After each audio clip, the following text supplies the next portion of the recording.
contemplating the mysteries of God and the judgment, I've seen a lot of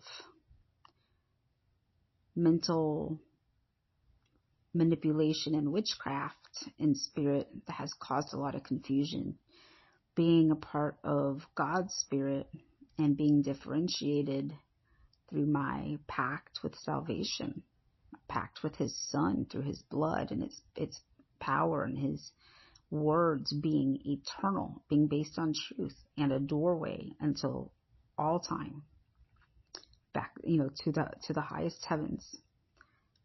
I took that pact. That's my high priest. That's the spiritual family I desire and aim and work to report to and have faith in. And my faith is martyrdom level faith. So that's righteousness to my high priest, truly. But the word righteousness, when we think of it in the Western world, we think about perfection. And it is true that we should strive for perfection, as the Father in heaven is perfect. And so we have ideas about heavens and ideas about types of beings that are attempted to be classified throughout multiple religions, religious regimes, spiritual realities with hierarchies, and attempts to create less suffering by bringing some sort of order or justice or system of reward for good versus evil, or avoiding chaos and confusion and violence and peace and acceptance and quiet versus loud noise and instability visually or physically. Because those types of experiences in the multiverse of consciousness are very upsetting. And some people end up, some souls, some dying stars, we can say, from other places in the cosmos even. Fragments of them can be experienced here on this planet. That's the reality of the multidimensionality of our cosmos. And so a tree of life map, like such as the one you find in Kabbalah, Lurianic Kabbalah or something like that, and the various versions of it. Or if you go to Buddhism and you look at the hierarchies of the demons versus the bodhisattvas and the demigods and goddesses and the virtues they represent, and you contemplate sayings from Christ like, let love be the greatest of all, and of the greatest is love, and to love your neighbor as yourself, and on this hang all of the law and the prophets, which means are dependent on it.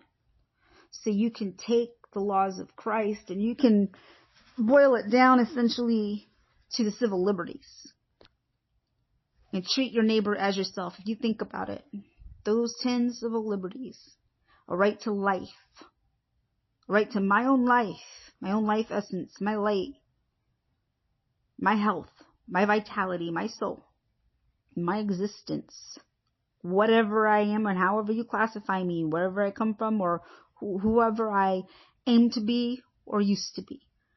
That's my right as a being alive and created on this earth by the Creator, no matter what religion. And the religion itself, the word religion means to yoke to God. So they were all meant to be in their pure form systems of staying yoked, staying connected to God's essence, which is basically the primordial light of creation. It's the primordial light of creation, the eternal sun of the sun that's in the earth. It came from the Son of God. And we have many sons and daughters of God on the earth. In Judaic language, we refer to the diaspora in spiritual Israel, and the light being scattered all throughout the earth. And this age being about the coming together of humanity in a way that is able to receive purification and understanding and the revelation of God's mysteries and truth and gospel in a manner that will bring peace to the earth and salvation from sickness and health for people in the healing of the nations, because had he not done something to show his power and the fact that he does still exist eternally on this earth, his priesthood, Melchizedek, is eternal high priest in the order of Melchizedek. That is in the Bible. That's why I reference it. That's the spiritual lineage I'm in. Okay, goes back to Noah, goes back to Enoch, goes back to Cain, goes back to Christ's mother. Amazing lineage genetically to be intrigued by. It's a major insult to imagine that our salvation and our worthiness before God comes from our genetics. And that was the purpose of Christ's message, to help clarify that, because there was a very big misunderstanding, since the lesser gods and goddesses, oftentimes around the earth, creator beings who had genetic stock, it basically is like you come from the God, we come from the gods and we go back to the gods, is a saying in many indigenous places. And these different creator beings have their own understanding of reality. Now, bringing order to a situation that's multidimensional in spirit is something that can be done in theory and in many different spiritual realities. But it's up to us as individuals to use our free will to engage in thoughts and feelings that would allow us to, using the spiritual laws of nature, correspond with the consciousness and realities of what truly represents the nature of our eternal soul. Our eternal soul is where we rarefy virtue or master cunning. It's where we decide what type of being we are and where it is enhanced. That's our nature. That's who we are as an individual. No matter how many times we come back in different clothing, different bodies, that spirit and that power and that truth and that record of who we are in the primordial light, when it comes back through into the flesh and manifests, it has all of that. It's supposed to have that memory and that trail of connection and its personal light. And that's what the DNA is a casing for. Now, science wants to believe it can backhack basically the spiritual truth and understand sacred mysteries, not through spiritual mastery, not through spiritual study, not through learning how to use their being and connect with every element, their breath, their body, their soul, their word, their thought, and their actions. As we know, those of us who are mystical, those of us who do seek some level of perfection in our life, many of us, for those in the harvest of my God, it is faith that is accumulated to righteousness. And we seek to earnestly apply the law of Christ, to treat others as we would want to be treated, which I'm reiterating once again, for many beings from different spiritual realities' sake. The existence, the right to life, the right to health, the right to happiness, the right to free religion, free speech, free expression, and free press. Okay. I think about what comes to mind is the martyrs to the Falun Gong movement in China, who were slaughtered and genocided basically for the sake that around the world there is not understanding of by the general public of what it is, these types of creator beings that are fallen angels that are wicked and run cults around the earth, some very ancient, and rebellion against creator directive, using their primordial light or darkness from around the cosmos to direct it.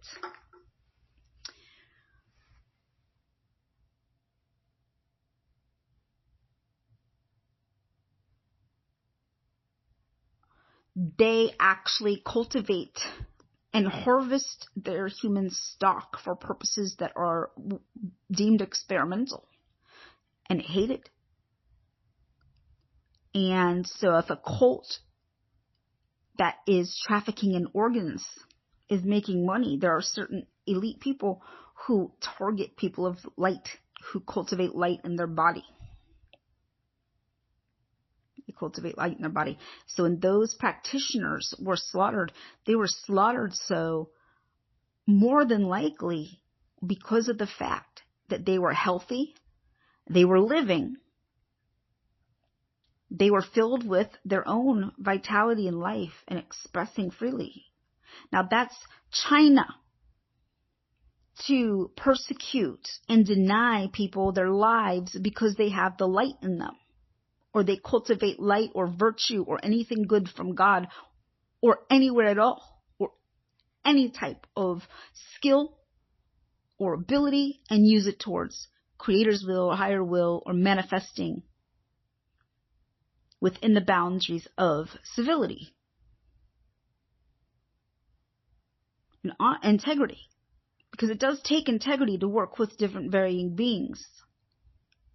Specifically, if you're from different realms and you're living in the same world, it's important that we all communicate in a way that we can know how to understand yes and no, and trust that one's word that is given is the word that is meant. Anyway, back to what I was trying to share a bit here. It's a mystery, but I think it clears up fear.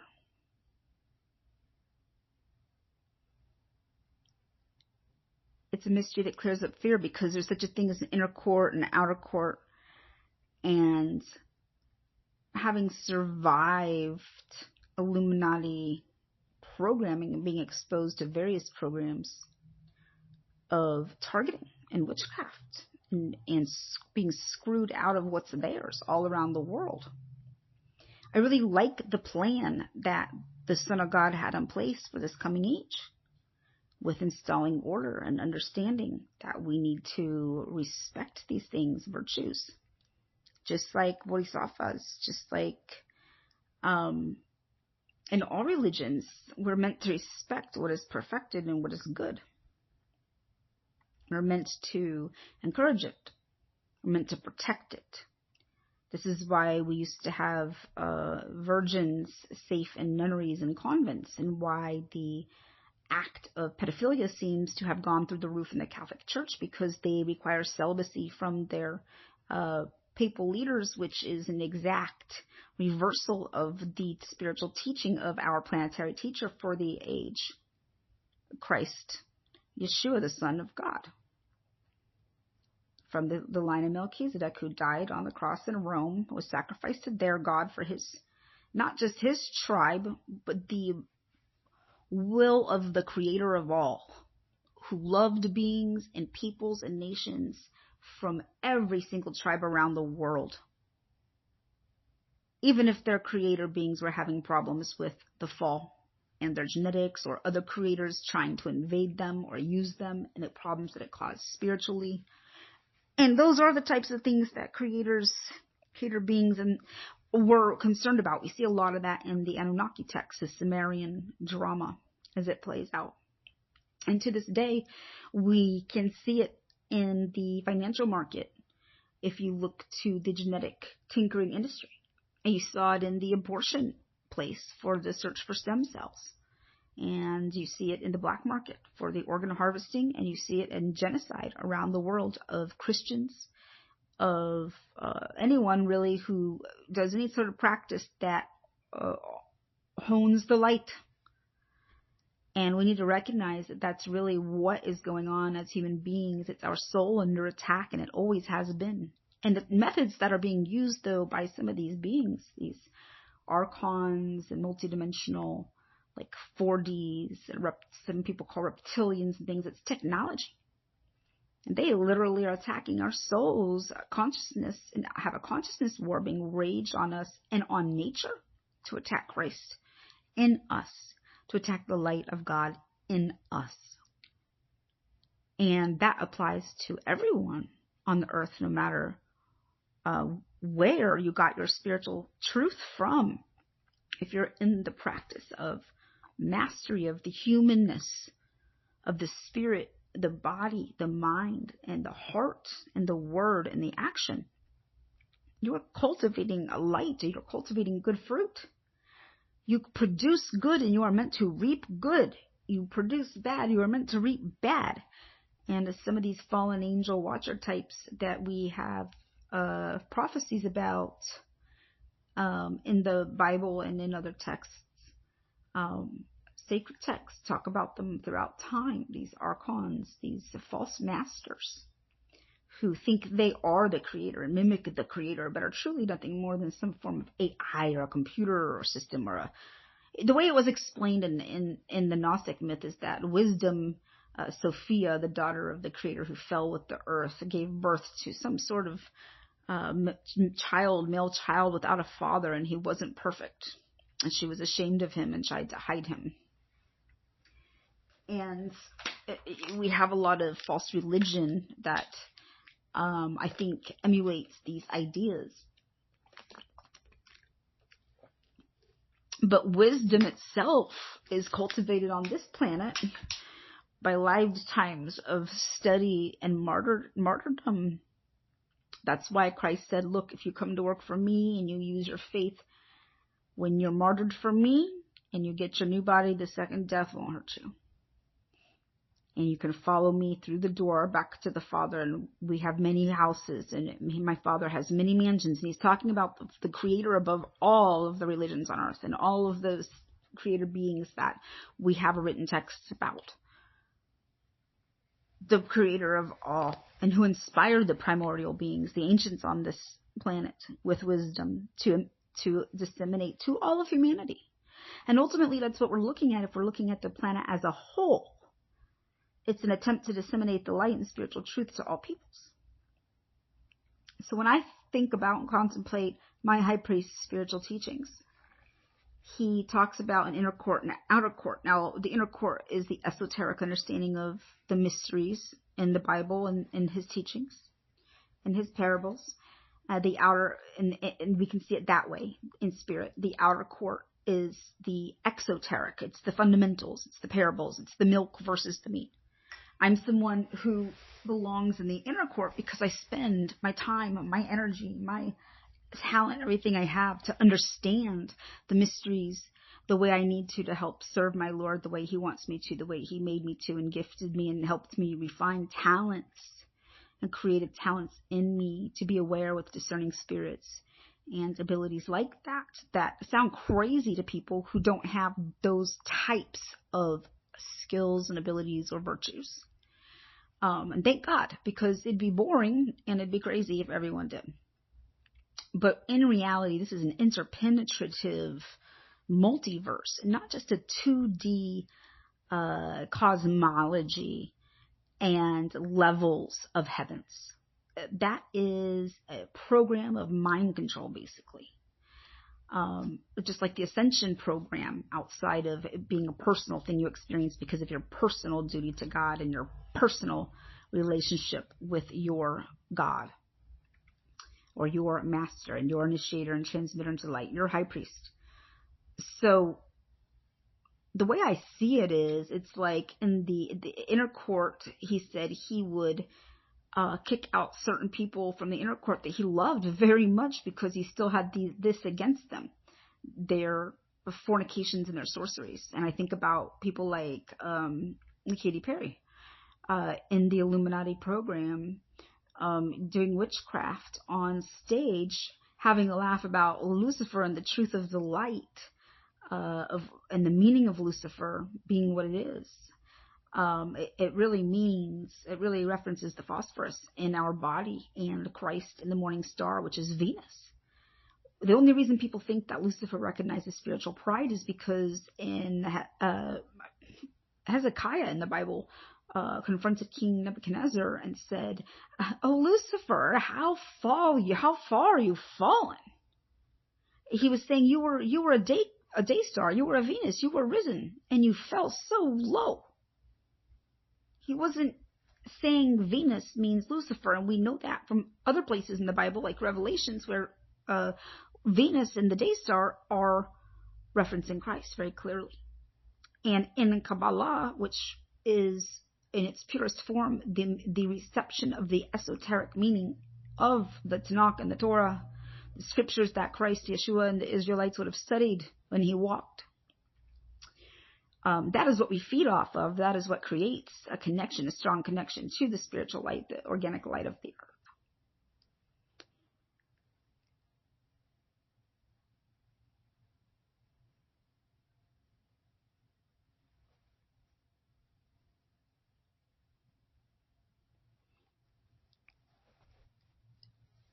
Anyway, she's a good example of someone who had a lot of faith in Christ as a child and talked about it, but then chose fame and chose approval, or her family pushed her into potentially approval, right? With the music industry, she was looking for success, and so her music about her love for God wasn't bringing it in, and she became a pop star, was my understanding when I watched the interview. But you'll have to watch her own interview to understand her words. But she's an example of someone whose music videos are obviously witchcraft rituals, and that would be someone who I would say is inside of the Illuminati structure with the Catholic Church, and doing witchcraft. And basically, the Catholic Church is spiritual Babylon, the strange woman who insists on witchcraft, insists on doing things her own way, the opposite of God's instructions. And that's what Rome is an example of, because we have praying to saints and angels, to dead people, channelings from the dead, the grave, the mother of God, all of those things, and no study of the Old Testament and understanding of the Tanakh and the true scriptures that Christ and the disciples actually cared about. So it's a direct reversal on truth. So we know that's where a major correction is meant to occur. And considering how much money they have, it's amazing what will happen if Christ's kingdom arrives on earth and corrects that. And that actually went to make solutions for people. And love, which was the greatest virtue, became preeminent around the earth in a missionary and agrarian type efforts, in a peaceful effort of reconstruction, in a economy that is based on turning our weapons of war into plowshares, just like the Bible says. So here I am, once again, returning to the inner court. And why do I have to kick out Katy Perry, even though she says she loves Jesus, and she might be very loving in some places, and I feel sorry for her being targeted for the light, which is what she's doing when she drops her eyeball and does the baby doll thing. She's saying that's how many times they took from me, they hurt me, that I was taken, my light was stolen from that much. These evil birds of prey. That's what witchcraft is, sorcery is. Birds of prey, and they take from humanity, and they inspire evil corporate entities to create contracts that would very much like to own our very DNA and take from our light and from our chalice and take our own emotions as well, with their technology that is experimental and affects us to the very elements. And our tax dollars are paying for this in many countries, including the U.S. So when I say spiritual Babylon, I'm referring to a lot of places that have been adulterated with her waters. And this is the God who sacrificed Christ Yeshuah, my high priest, to begin with. Let's recall, he was sacrificed by Rome to another God. And to a person who is a martyr to his own tribe, to be sacrificed by another God is very intense, esoteric, hidden contemplation, as it should be. So the outer court is where the people who go to church, who live by faith, who take the milk and are good people, and they help others, dwell. They have access to rooms and houses in the heavenlies and in the planetary spheres, if you like to break it down that way, archetypally, the energy that we experience in spirit. And they interpenetrate spiritually with those they have what we can say is business with. They've had experiences with. They love them, or they have anger for them, or they need to settle something. We can call it karma, or we can call it the story continuing to unfold and the universe expanding. It just depends on how expanded you are able to perceive the conversation. But that's the beautiful thing about the Bible and the spiritual teachings of the planetary high priest Yeshua. He's like an esoteric guru. He transmits the light of living understanding to his faithful students. And that light is encoded in the teachings of his Torah. And those same wisdoms are reflected in our understanding through science and also the study of our genetics. That's a beautiful thing to discover. It's not a beautiful thing to discover that for-profit corporations might be targeting these mysteries for research purposes and are hurting beautiful people loving God and attempting to bring that light into the world. But that's exactly the truth. And that's what I personally survived, was a black budget funded research into consciousness and neurodivergence, which they turned into, and it was part of a social engineering program, basically, for what I would say is the New World Order and the Antichrist system, one world religion based on the belief that love, being the greatest of all, is a religion of free love, sort of a thing. The evolution of the dirty hippie into what it is today is much more complex. And we know this by looking at cartoons. Every cartoon, it seems, is about being a witch, or it's about being a time traveler, or it's about being some sort of a Jedi master. It's some sort of occult concept without a truthful basis to stand on. So in my eyes, the way I see it is Christ has his inner court, his trusted few, like he had his disciples, just as other spiritual gurus have theirs.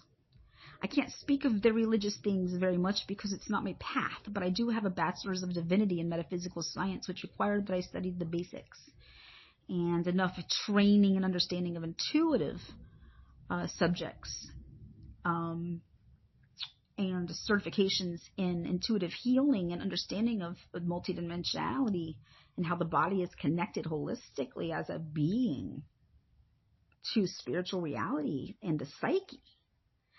Those things are my accomplishments. And so I'm expected to know about these things enough to be a peacekeeper in these days. That's what I understand about myself in spirit as a priestess in Melchizedek. And that I'm meant to be able to engage in society safely and be a peacekeeper in general, and to share my ideas and to share solutions and inspirations and to be supported by others. Not to be misunderstood as someone here to accuse them.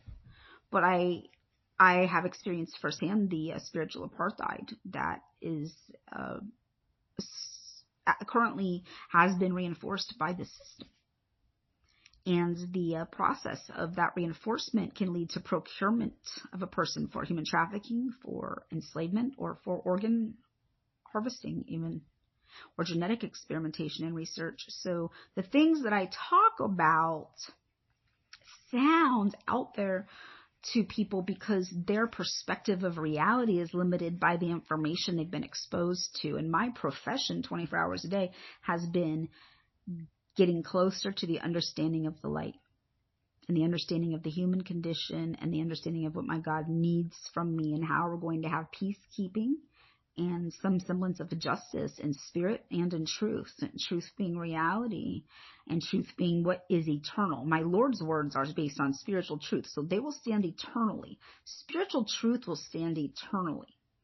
Because in my Creator's home, there are many mansions and there are many places. So people like what the Buddhists call a bodhisattva, what we might call a saint in Catholicism, is someone who has rarefied and perfected a virtue either through many incarnations of hard work or through grace from the high priest, the Son of God, once he came.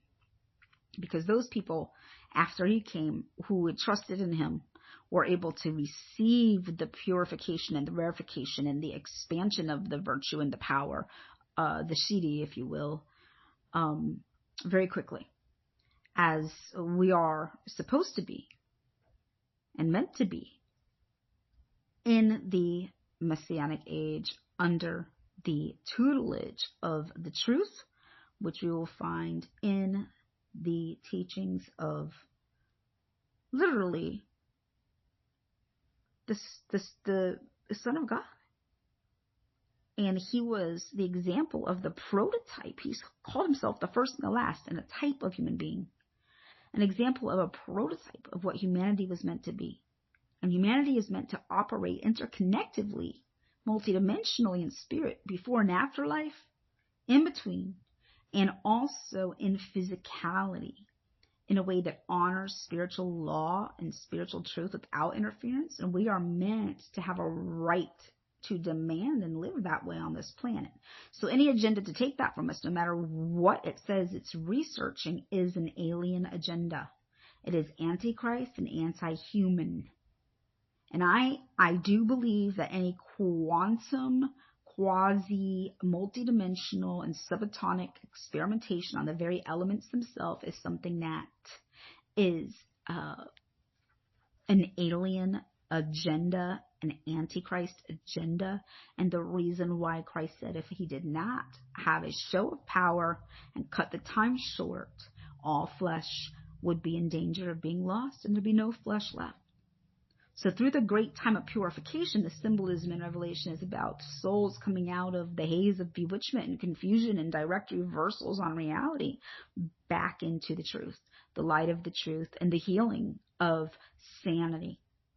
And sanity, a big part of sanity, is returning to symbiotic relationships with animal, with natures, with ourselves, with who we are, a greater understanding, open information exchange between peoples and countries and nations without threats of death because of corporate contracts and gag orders due to defense needs, all based on war after war after war. They're based on failure to communicate after failure to communicate, or failure to respect agreements, failures in integrity.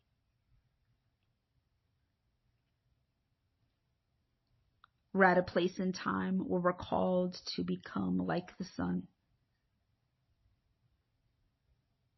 Whatever it is you're gifted with, whether it's listening to someone, it's helping children, it's helping the elderly, it's lifting someone up just for a moment who is down, it's doing paperwork, it's hugging, it's writing an encouraging word.